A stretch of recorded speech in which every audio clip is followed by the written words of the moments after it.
সেই 1 লাখ শ্রমিকের একজনকেও পাঠাতে পারেনি ইউনূস সরকার। এমনকি দুবাইতে গিয়ে শেখদের সাথে বৈঠক শেষে বলেছিলেন বাংলাদেশিদের জন্য আমিরাতের ভিসা নিষেধাজ্ঞা তুলে নিবে, কিন্তু সেই নিষেধাজ্ঞা এখনো পর্যন্ত ওঠেনি।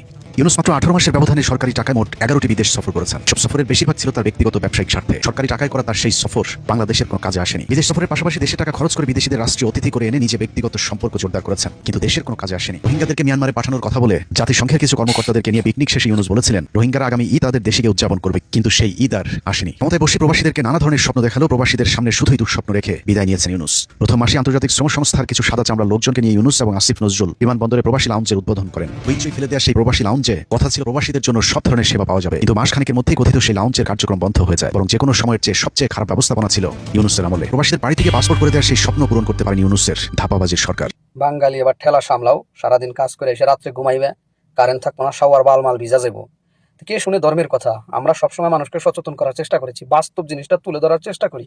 জননেত্রী শেখ হাসিনা ক্ষমতা আসার আগে যদি বাংলাদেশে ভরপুর বিদ্যুৎ থাকতো, রাস্তাঘাট থাকতো, মানুষের কর্মসংস্থান থাকতো, ধনী দেশ থাকতো, যে শেখ হাসিনা এসে গরিব বানাইছে, আমরাও সুদখোরকে সাপোর্ট করতাম।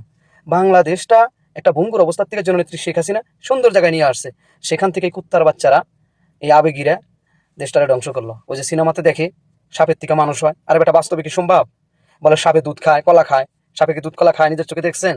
দেখেন নাই। একটা সাপ ওজন দিলে হবে না আধা কেজি, সে 2 কেজি দুধ খেয়ে ফেলায়। সাপ হলো মাংস খাওয়াই না জিনিস, মাছ খাওয়াই না জিনিস। এই জিনিসে কিভাবে দুধ খাবে? সুদখোর মহাজন ইউনূস, সে হলো সুদ খাওয়াই না মানুষ, সে হলো সুদ খায়। সে কিভাবে দেশের জন্য কাজ করবে? যে সুদ খায়, সুদের উপর টাকা লাগে। আপনি গ্রামে দেখেন, সে কোনোদিন টাকা ধার দিব? সে টাকা ধার কোনোদিন দেবো? সে চিন্তা করবে এই টাকাটা ধার দিব, এখন সে বিপদে পড়ছে, এখন যদি আমি সুদে লাগাইতে পারি এখান থেকে আমার মুনাফা আসবো। তো তোমরা আবেগী বাঙালি, তোমরা এই জিনিসটা বুঝো না। তোমাদের তো অবশ্যই বোঝা উচিত যে সাপে দুধ খাইবো কি করে। দুধ খাইতে হলে একটা ফুসফুসের যে শক্তি লাগে, যেটা চুষতে যে শক্তিটা লাগে, সাপের তো এই শক্তিটা নাই। সাপ আধা কেজি ওজনের জিনিস, তার ফুসফুসি কতটুক?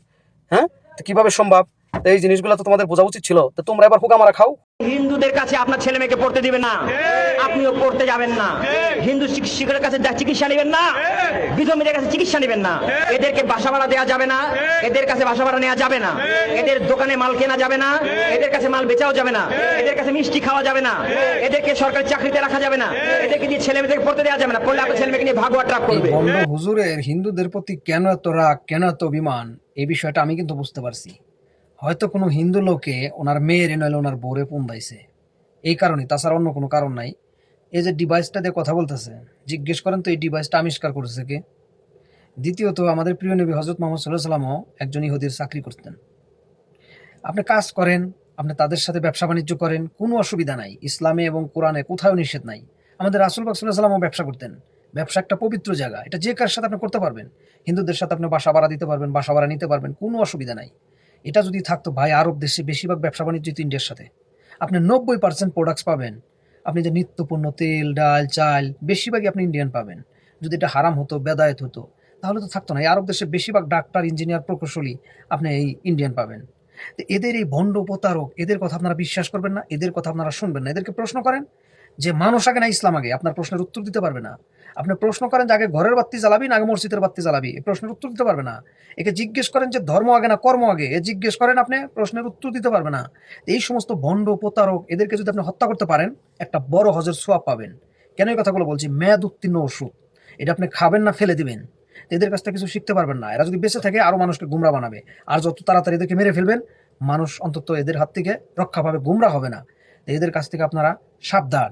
এদেরকে আপনি অফার করেন যে তোমারে পাকিস্তানের ভিসা দেওয়া হবে আর একটা আমেরিকার ভিসা দেওয়া হবে, তুমি কোনটা নিবা? আমাদের দেশ থেকে লক্ষ লক্ষ মানুষ সাগর পাড়ি দিয়া ইউরোপে যাচ্ছে, তারা তো অফার করতেছে না, তারা তো ভিসা দিতেছে না, অবৈধভাবে যাচ্ছে। এগুলো নিয়ে বিষয় নিয়ে বলো যে ওখান থেকে যে টাকাগুলো আসতেছে, কামাই করতেছে, এগুলো হারাম।